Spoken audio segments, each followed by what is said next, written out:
দোলের দিন প্রকাশ্যে দুপুরে 1টা থেকে 1:30টার মধ্যে রাস্তায় অমর চৌধুরী তৃণমূলের যুবনেতা তাকে টিটাগড়ে কাউন্সিলর ঘনিষ্ঠকে কুপিয়ে খুন করা হয়। ঘটনার মুহূর্তে হাড় হিম করা ছবি এই মুহূর্তে আপনাদের দেখাবো।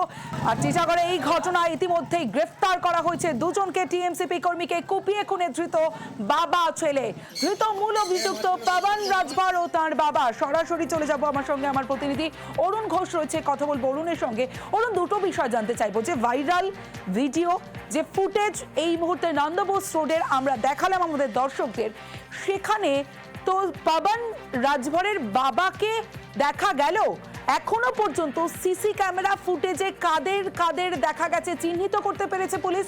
অন্যদিকে তার বাবাকেও কেন গ্রেফতার করা হলো, পুলিশি তদন্তে কি উঠে আসছে? দেখো, গতকাল যখন ঘটনা ঘটে সে সময় একটা রং খেলার একটা অনুষ্ঠান চলছিল, সেখানে বহু মানুষের ভিড় ছিল। সেখানেই কিন্তু এই অমর চৌধুরী, তাকে কিন্তু প্রথমে তাড়া করে পেটানো হয়, তাকে তাড়া করে এলাকার মধ্যেই মারা হয়। তারপর তাকে 3-4 জন মিলে যে চ্যাংদোলা করে নিয়ে গিয়ে তারপর এলোপাথারি কোপানো হয়, সেই ছবি যেমন আমাদের হাতে এসছে, তেমনি তাকে যে হাড়হিম করে এই মারপিট, এই যে মারের পর বুকে ছোড়া নিয়ে যে দৌড়াচ্ছে, সেই ছবিও কিন্তু পরিষ্কার। ফলে পবন সিং যে মূল অভিযুক্ত সেটা কিন্তু জানাই যায়, কারণ পবন সিং কয়েকদিন আগে জেল থেকে বেরোয়। 31শে জানুয়ারি ডিসেম্বর 2024 সে জেল থেকে যাওয়ার আগে সে কিন্তু বলে গেছিল যে আমি জেল থেকে বেরিয়েই কিন্তু এই প্রতিশোধ নেব। ঠিক তাই হয়েছিল। এদের মধ্যে দীর্ঘদিনের একটা বচসা ছিল। এই ঘটনায় কিন্তু তার বাবাও জড়িয়ে পড়ে, কারণ সেই ঘটনায় যখন তাকে মারধর করা হচ্ছে সেই সময় তার বাবা, যার নাম রাজকুমার রাজভর, তিনি কিন্তু ঘটনাস্থলে চলে আসেন এবং ছেলের হয়ে বাবা কিন্তু সেই খুনে অংশগ্রহণ করে এবং তাকে মারধর করার সময় সে কিন্তু ছিল। এই ঘটনায় পুলিশ পবন সিংকে গ্রেফতার করলেও কিন্তু রাতভর কিন্তু তার বাবাকে কেউ জিজ্ঞাসাবাদ করেন। কিন্তু আজকে সকালে তার বাবা রাজকুমারকে কিন্তু গ্রেফতার করা হয়। বাবা ছেলে দুজনকে গ্রেফতার করে ব্যারাকপুর আদালতে পাঠানো হলে আজ বিচারক কিন্তু তাদের 10 দিনের পুলিশ হেফাজতের নির্দেশ দিয়েছে। এই কিছুক্ষণ আগে তাকে নির্দেশ দেওয়া হলো এবং তাদের পুলিশ হেফাজতে নিয়ে বাকি যে আরো দুজন তাদের সঙ্গে ছিল, তারা কে, কি উদ্দেশ্যে তাকে খুন করা হয়েছিল বা কি এমন সত্যতা হতে পারে। প্রথমে পিটিয়ে মারা হলো, মারার পর নিশ্চিত হতে তাকে ছোড়া বের করে তাকে এলোপাথারি কোপানো হলো। তারপরে কিন্তু তাকে 3টে হসপিটাল ঘোরাবার পর তার মৃত্যু হয়। এই ঘটনা অমরের মৃত্যুর পর কিন্তু এলাকায় মানুষ শোকের ছায়া নেমে আসে এবং শুধু তাই নয়, এলাকায় পুলিশ পিকেট বসানোয় যে এলাকার যে কাউন্সিলর বলছেন যে তিনি এই ঘটনা আগে কখনো ঘটেনি। ফলে এই ঘটনায় দুজন গ্রেপ্তার হওয়ার পিছনে আরো কয়েকজন আছে সেটা কিন্তু পরিষ্কার। তারা সেটা নিশ্চিত হতে চায় পুলিশ। সেই জন্য তাকে পুলিশ কিন্তু 10 দিনের পুলিশ রিমান্ডে তাদের কাছে নেওয়া হয়েছে এবং তাদের পুলিশ নিয়ে জিজ্ঞাসাবাদ করে তারপর বাকি কারা যুক্ত আছে সেটা কিন্তু পরিষ্কার হয়ে যাবে। তমশ্রী, বেশ অরুণ, অর্থাৎ ইতিমধ্যেই গ্রেফতার করা হয়েছে পবন রাজভর এবং তার বাবা রাজকুমার রাজভর। আজ তাদের ব্যারাকপুর আদালতে পেশ করা হলে 10 দিনের পুলিশ হেফাজতের নির্দেশ দেওয়া হয়েছে। গতকাল ঠিক কি হয়েছিল দেখুন।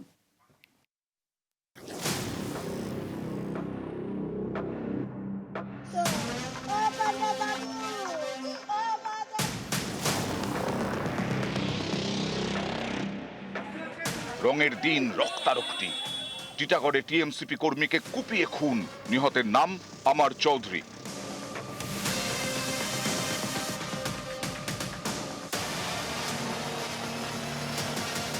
উত্তর 24 পরগনার টিটাগড়ের ফকিরঘাট রোড এই এলাকারই বাসিন্দা বছর 24-এর অমর চৌধুরী। এলাকায় আকাশ নামে বেশি পরিচিত। বারাকপুরের মহাদেবানন্দ কলেজের 2য় বর্ষের পড়ুয়া। স্থানীয়দের দাবি, এদিন নিউ জয়শ্রী মিল গেটের সামনে দাঁড়িয়েছিলেন অমর। তখন সেখানে বাইকে করে আসে পবন রাজভর, কানহাই তিওয়ারি, রাজ তিওয়ারি নামে 3 যুবক। অমরকে ঘিরে ধরে মারধর শুরু করে ওই 3 জন। ছুটে পালানোর চেষ্টা করেন অমর, তখন তাকে ধাওয়া করে পবনরা। ধরে ফেলে ছুরি দিয়ে এলোপাথারি কোপায়। রক্তাক্ত অবস্থায় অমরকে উদ্ধার করে হাসপাতালে পাঠান স্থানীয়রা।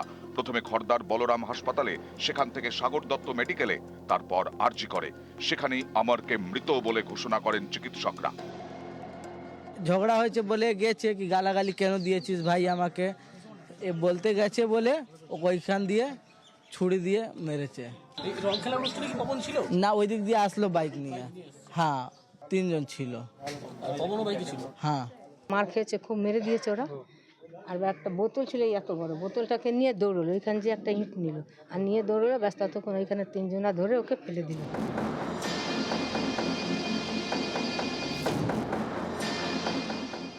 নিহত অমরের পরিবারের অভিযোগ, 31শে ডিসেম্বর পবনদের সঙ্গে গোলমাল হয় অমরের। তখনই অমরকে খুনের হুমকি দেয় পবনরা। সেই গন্ডগোলের জল গড়ায় থানা পর্যন্ত। তারপরে এদিন দুপুরে মারধর, পালানোর চেষ্টা করলে এলোপাথারি ছুরির কোপ। 31 ডিসেম্বরে কিছু কি হয়েছে কি না সে আমি জানি না, ওরা ডাইরেক্ট আমার ভাইকে ধমকি দিল কি তোকে আমরা মেরে দেব। আজকে রং খেলা খোলার মধ্যে কি হলো কি না, ডাইরেক্ট এখানে খুর মেরেছে না ছুরি মেরেছে, এখানে আবার মেরেছে।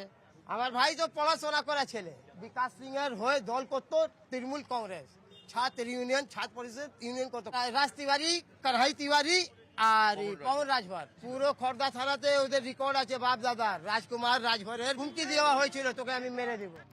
এই ঘটনায় মূল অভিযুক্ত পবন রাজভার। এলাকাবাসীর দাবি বেশ কয়েকবার পবন জেল খেটেছে, 4-5 মাস আগে ছাড়া পায়। এদিন নাকি অমরকে কুপিয়ে পালানোর চেষ্টা করে, তখন পবনকে ধরে ফেলে পুলিশ। ছেলেটা অনিশ ছেলে ছিল, নট অ্যান্টি সোশ্যাল, কিন্তু যে মেরেছে সে অ্যান্টি সোশ্যাল ছিল, তার মানে পুরো জেনারেশন অ্যান্টি সোশ্যাল। যে ছেলেটা মেরেছে সে দীর্ঘদিন গাঁজা কেসে ভিতরে ছিল, তারপর ওকে কিছুদিন আগে ছাড়ানো হয়েছিল। কি হয়েছে পুলিশ যদি খতিয়ে দেখে অনেকজন যাবে এর মধ্যে, যে যাদের নাম বলা হচ্ছে এরা কিন্তু অ্যান্টি সোশ্যাল। টিএমসিপি কর্মী খুন, পুলিশ গ্রেফতার করেছে পবন রাজভরকে। তারা সাহায্য নিচ্ছে এলাকার সিসি ক্যামেরার ফুটেজের। নিউজ 18 বাংলা। গতকাল অর্থাৎ দোলের দিন টিটাগড়ে দুপুরে খুন, আর ঠিক রাতে ভাটপাড়াতে খুনের চেষ্টা। ভাটপাড়ায় সঞ্জয় বারু নামের এক ব্যক্তিকে এলো পাথারি কোপ। বাড়ি থেকে ডেকে নিয়ে গিয়ে হামলা। এলাকার এই 3 দুষ্কৃতীর বিরুদ্ধে অভিযোগ, আশঙ্কাজনক অবস্থায় হাসপাতালে ভর্তি আক্রান্ত। আর গ্রেফতার করা হয়েছে ইতিমধ্যেই মূল অভিযুক্তকে। আর শুধু তাই নয়, ধৃতের বাড়িতেও ভাঙচুর স্থানীয়দের। সরাসরি চলে যাব, অরুণ রয়েছে আমার সঙ্গে, অরুণের সঙ্গে কথা বলবো। অরুণ, প্রথমেই জানতে চাইবো যে আহত যুবক এখন কেমন আছে, আর বাকি যে দুজন তারা কারা, যাকে গ্রেফতার করেছে সেই বাকি কেন এই হামলা হয়েছিল? দেখো, এই দোল খেলাকে কেন্দ্র করে যেমন টিটাগড়ে একটা খুন হয়ে গেল, সেখানে একই রকমভাবে ভাটপাড়া তো 23 নম্বর ওয়ার্ড নেতাজি কলোনিতে সঞ্জয় বারুই সে বন্ধুদের সঙ্গে দোল খেলার পর মদ্যপানের আসরে বসেছিল। সেটা কিন্তু তার বাড়ির লোক স্বীকার করে নিচ্ছে, কিন্তু সে সেখান থেকে বাড়ি চলে আসে।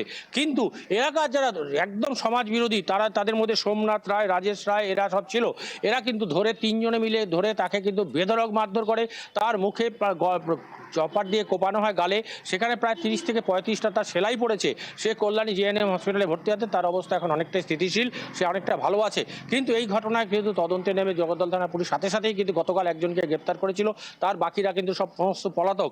এই ঘটনায় কিন্তু মূল অভিযুক্ত যিনি ছিলেন তার নাম হচ্ছে রাজেশ রায়। তার বাড়িতে কিন্তু আজকে উত্তেজিত জনতা তার বাড়িতে যায় এবং সেই বাড়িতে গিয়ে কিন্তু ভাঙচুর করা হয়, বিভৎসভাবে ভাঙচুর করা হয়। ঘটনাস্থলে জগদ্দল থানা পুলিশ এসছে।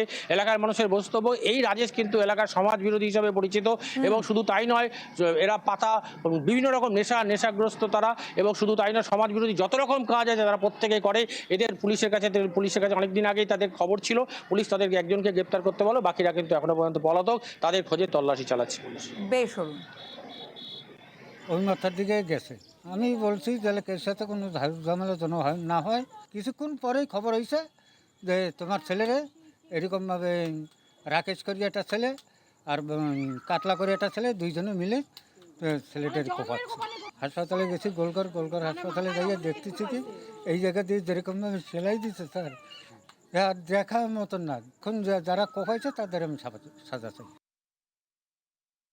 শুনি আমার মেয়ে কান্না করতে করতে ওখানে যেয়ে পৌঁছায় ঝামেলার মধ্যে, তখন দেখে ওর বাবার গায়ের পা রেখে কোপাচ্ছে, আর আমার মেয়ে ওটা দেখতাছে। আমার মেয়ে তো আতঙ্ক হয়ে হু মা করে কান্না করছে, কান্না থামছে না। আগে একবার আমাদের এখানে ও বলে গেছিল যে তোরা আমি পাইলে পরে একসময় আমি দেখে নেব। হ্যাঁ, আমরা চাইছি ওর সাজা চাই, বিচার চাই, দুটোই চাই। সমস্ত নেশাখোরদের মধ্যে একটা গোলমাল। এরা বিভিন্ন জায়গায় নেশা ভাঙ করে এবং সেই জায়গা দিয়ে নাকি কথা কাটাকাটি বাস পেটাপেটি, তারপরে নাকি ঘরের একটা হেসুয়া দাউ দিয়ে মাথায় এবং গালে নাকি কোপটোপ মেরেছে, আঙুল লেগেছে, 3-4 জায়গায় আঘাত হয়েছে। শারীরিক অবস্থা এখন স্থিতিশীল আছে। রাকেশ বলে আমি কাউকে পুরো চিনি না, কারণ এখানে এসছে হালে, আগে গারলিয়া থাকতো এখানে, মানে 2-3 বছর ধরে এখানে বাড়িঘর করে এসছে। এরা কেউ রাজনৈতিক দলের কর্মী না।